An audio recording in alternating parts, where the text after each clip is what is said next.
রাসূল সাল্লাল্লাহু আলাইহি ওয়াসাল্লামের একটা সুন্নাহ ছিল শাবান মাসে বেশি বেশি নফল সিয়াম রাখা বা রোজা রাখা।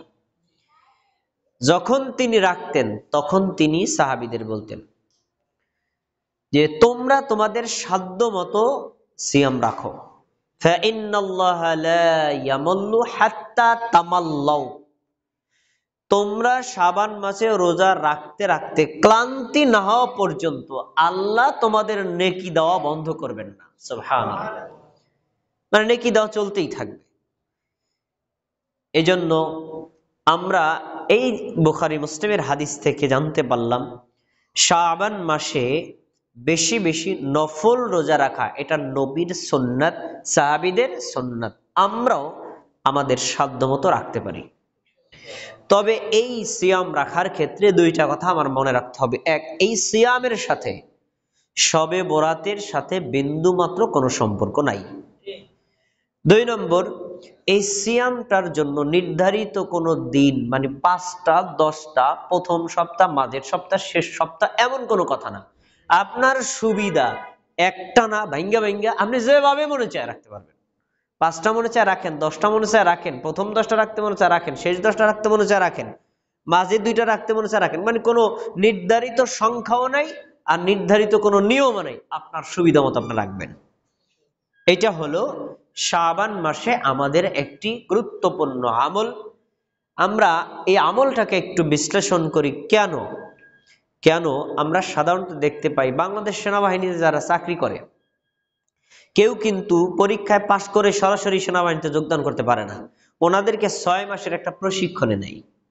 এই 6 মাস অথবা কখনো কখনো 1 বছর প্রশিক্ষণে রাখে যে আপনি যে সৈনিক হিসেবে জীবনযাপন করবেন আপনার জীবনটা কিন্তু এই রুলসে চালাইতে হবে, এই রুলসে আপনার চলবে, দৈনন্দিন রুটিন এই সিস্টেমে আপনার চলবে। তো ওইটাকে শেখানোর জন্য একটানা 6 মাস বা 1 বছর পর্যন্ত তাকে প্রশিক্ষণ দেওয়া হয়, যার ফলে বাকি সৈনিক জীবন 20-25 বছর যা কাটায় উনি ওনার রুলসটা প্র্যাকটিক্যালি বুঝে আমল করা সহজ হয়ে যায়। আমরা আসছে রমাদান মাসে, পুরো রমাদান মাসে রোজা রাখা আমাদের জন্য ফরজ।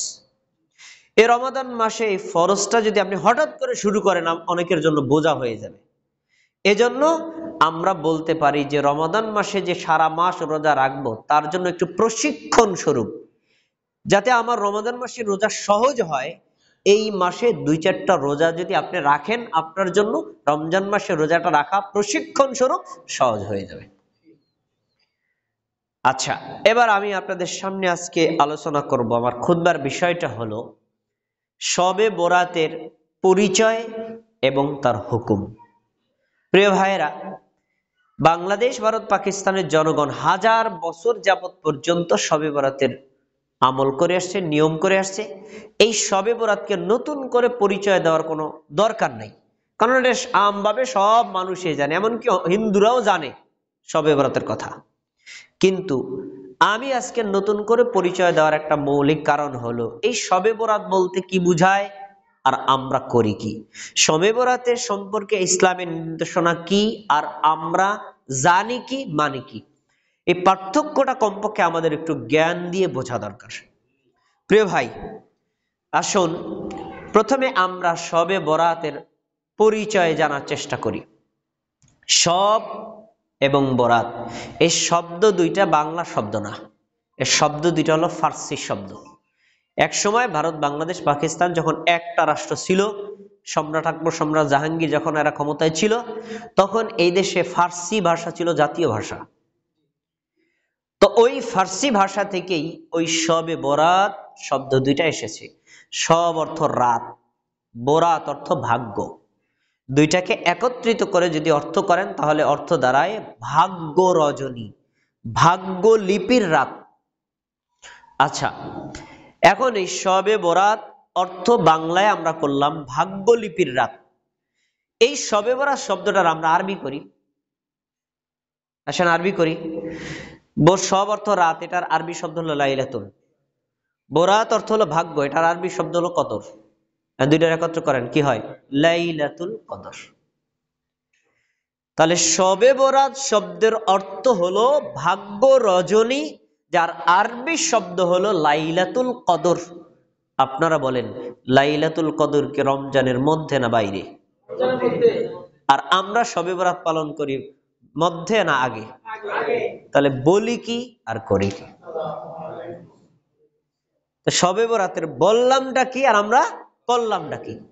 এইটাই হলো ভুল প্রয়োগ। আমি এই জন্যই বলছি শবে বরাতের পরিচয় দিতে হবে, কারণ আপনারা শবে বরাতের বুঝছেন কি আর আসলে বাস্তবতাটা কি। এজন্য এই ভুল প্রয়োগ থেকে শবে কদরের যে ভাগ্য রজনী সংক্রান্ত কোরআনের আয়াত এবং হাদিসগুলো ভুলভাবে আমরা শবে বরাতে লাগাই দিছি, এটাকে বলা হয় তথ্য সন্ত্রাস। এক জায়গার হাদিস আর এক জায়গায় লাগাই দাও, এক জায়গায় কোরআনের আয়াত আর এক জায়গায় লাগাই দাও, এটা হলো তথ্য বিকৃতির একটা মাধ্যম। এখন তাহলে কি শবে বরাত নাই? আপনি যে বললেন শবে বরাত মানে হলো ভাগ্য রজনী লাইলাতুল কদর, তাহলে কি শবে বরাত নাই? আছে। শবে বরাত বলতে আমরা যে রাতকে বুঝি, এই রাত আরবিতে বলা হয় লাইলাতুন নিসফি মিন শাবান। লাইলাতুন নিসফি মিন শাবান অর্থ কি? লাইলাতুন মানে রাত, নিসফুন মানে অর্ধেক, আর শাবান মানে হলো শাবান মাস, এই চলমান মাস। রমজান মাসের আগের মাসকে বলা হয় কি? শাবান মাস। তাহলে শাবান মাসের মধ্য রজনী মানে শাবান মাসের 15তম রাতকে বলা হয় লাইলাতুন নিসফি মিন শাবান।